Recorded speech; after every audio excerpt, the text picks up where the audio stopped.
If This World Were Mine by Luther Vandross and is it Cheryl Lynn, I think.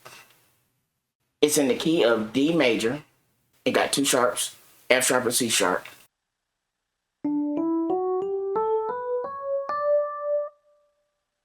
And it basically goes back and forth between the 1 chord, which is D, and the 4 chord, which is G. And what kind of makes it sound more full is it's playing what we call an extension called a 9 chord. Because an 8 is an octave. So D to D, and you got E is the 9. An easy way to just play that E, you can do like that, and then, but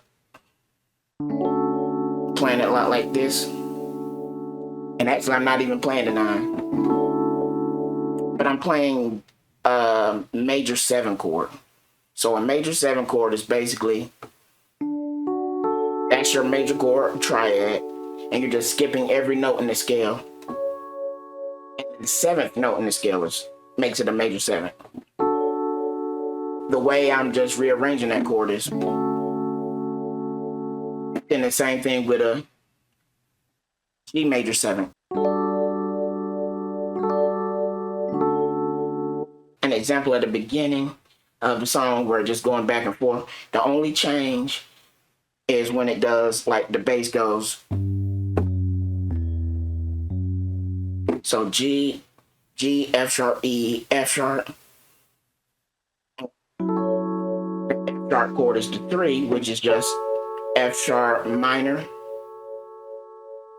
But again, I'm playing a 7th right there. But I'm just playing it like that. I'm gonna play it with this acapella I found, so you get the idea. So the beginning is just D, D.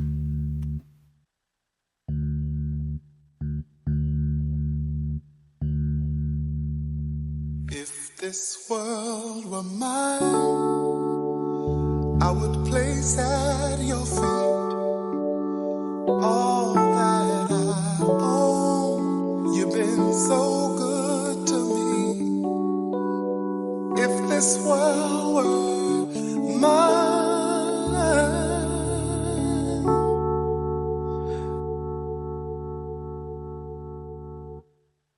to go to the B section of the verse. So it walks back up E, F sharp. It goes back and forth between. So I'm playing a G. Yeah, that chord up there isn't exactly, but it's basically, it's a G major 7, add 9. And the way I'm thinking of it is I'm playing a D major chord, but my D is on the top, so that means that it's first inversion. And I'm just playing like an arpeggio. Bottom, top, middle. So I'm playing fifths in my left hand. And I make a step up with my left hand to A and E. I give you the flowers, the birds and the bees, and your love beside me. That would be all I need if this world were. That chord is tritone substitution or a secondary dominant. So let's say I'm treating my G chord as the 1. The 5 is D. What I want to play is a dominant chord. Here's an easy dominant chord. Playing D on top, C, and then your 3rd down here. And an easy way to play like a tritone substitution, instead of going D, G, you know, like you would for the end of a song or something like that, D, G. I'm gonna play the exact same chord, but I'm gonna play it's A flat, and it's right above that. What a tritone the distance between those notes. That's why it's called tritone substitution. You know, it's a half step between the closest notes. So 2 halves make a whole step. So let's say I want to play the D. I'm substituting this D. So I'm gonna go 1. So half step, that's a whole. That's 1. That's 2. That's 3. So A flat. So technically I'm going to play an A flat dominant chord instead of a D dominant chord. It just gave it a different kind of voicing by me just keeping the same chord. I'm just playing the A flat. See how different it sounds? D. It resolves that way. And then it goes back doing the 4th movement. Went back to the D.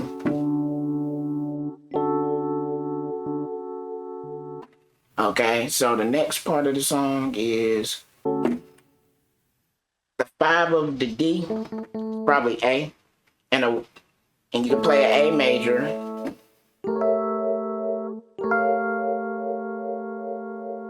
That would be like basically a dominant chord, A dominant chord. But what you're really going to be playing is the 3, the 5, and the flat 7. So my flat 7 is the G, got on the bottom. This is a flat 9.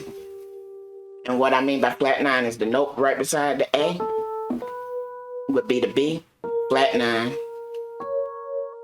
C sharp is the 3rd. So far, it's kind of like a diminished chord on top. And I'm not going to play the root note. I'm not going to play the A. And then I'm playing the F. So the F that's flat 13 and a flat 9. And there's my root. So that run is built off of this chord. You could do something like, if I'm doing arpeggio, I go. Let's think of the notes it plays. B flat, G, F. That's part of that chord. B flat, G, F. And then the only thing it added in, it added in this E. And the E and that chord would be, it's the 5. So that note that I omitted happens to be in this run. So all the notes in that chord.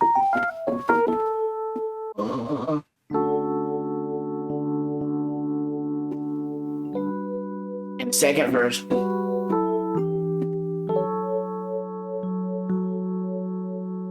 I give you each day so sunny and blue.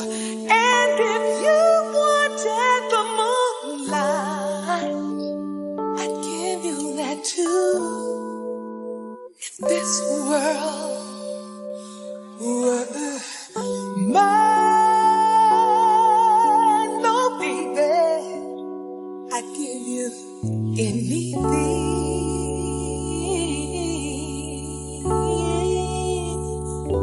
Oh, baby, oh. So the next part,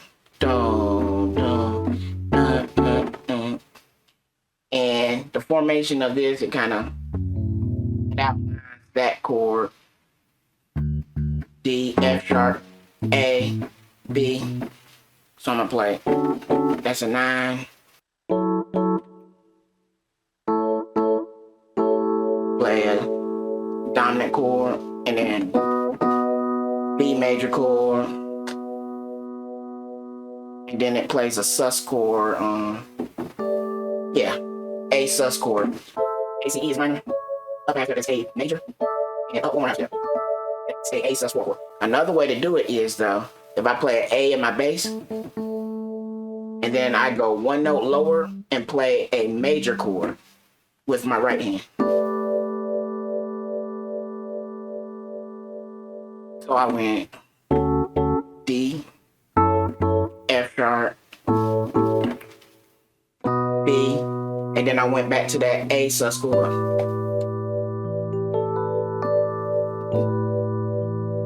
does that a few times. And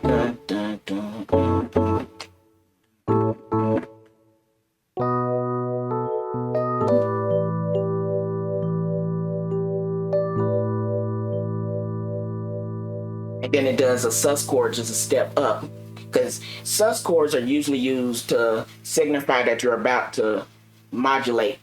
So I'm going from D major to E major. So I'm starting on this A sus.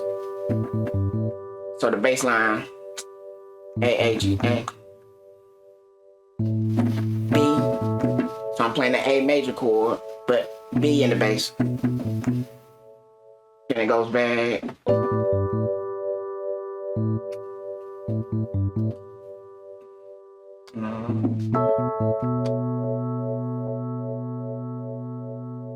Then it goes.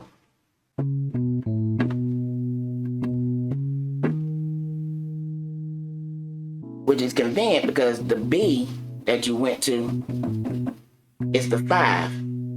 And what I said about the 5 always goes back to the 1. So we're treating the E as the 1, which it is because we're going to the key of E, E major. So E major has 4 sharps, kind of tricky to read, kind of easier to see. There's F sharp and G sharp, and then C sharp and D sharp. So I'm going E. So we got boom, boom, boom.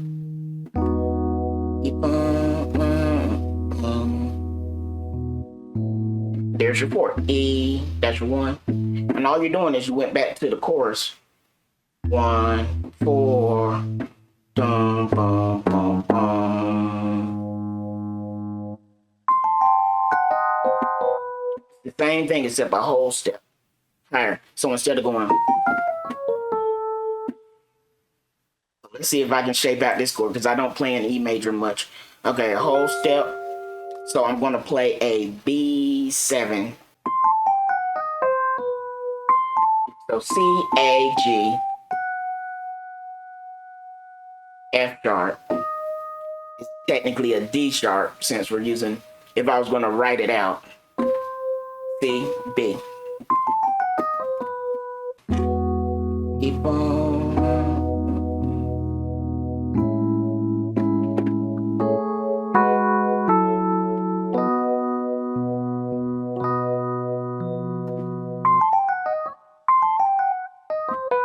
My finger. But yeah, it does that a few times. After it does, you know, the back and forth between E and A, E, A, and then it stops on that same sus chord. It seems like it's kind of, and that's what it is. It's a little offbeat. It's not on the downbeat. 2, 3, 4.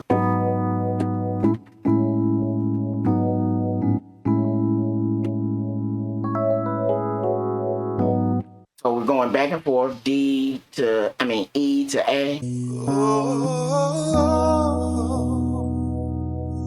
every sky would be blue as long as you're loving me, baby. Oh, when I'm here in your arms, life is so wonderful, my love. Loving me the way you do, my love. I love the way that you love me, baby.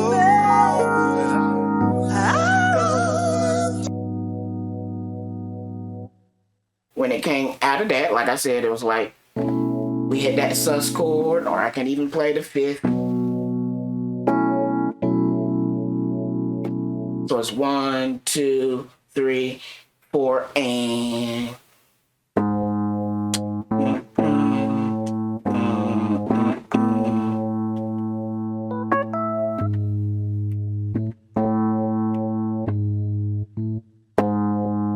did it go? Yep, so it's going back to that same note. You're playing A flat minor 7 to an A major 7. But the way I'm kind of thinking of it is A flat bass, well, I'm in the key of E, G sharp bass, then the A.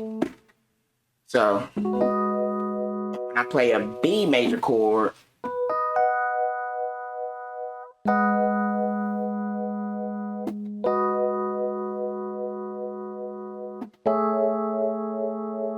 and I know this is kind of like a C sharp minor chord, C sharp in the middle. So I know I'm playing that inversion with. So that's the root note, but I'm not playing it.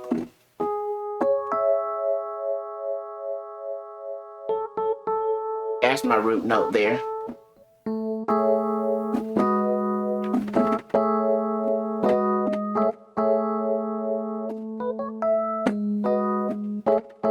Now this time I'm going to end on this G sharp, but I'm gonna do that same kind of sus chord.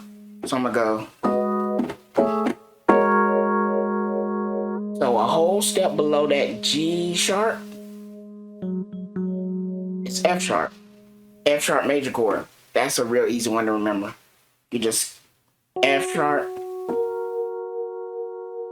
Technically that's A sharp. And C sharp. So all you have to do is skip that one note. And I'm gonna play that G sharp in the bass.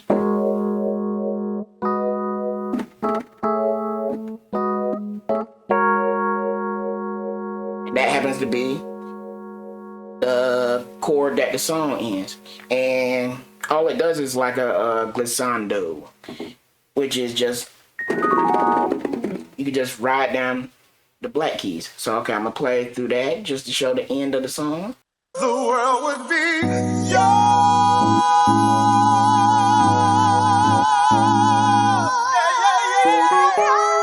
Yeah.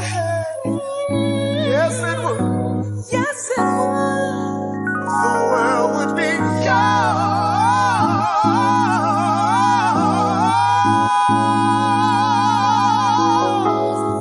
baby.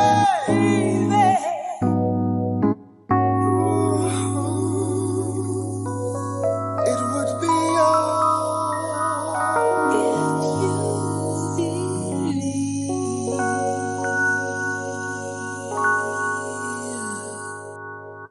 And that's the whole song.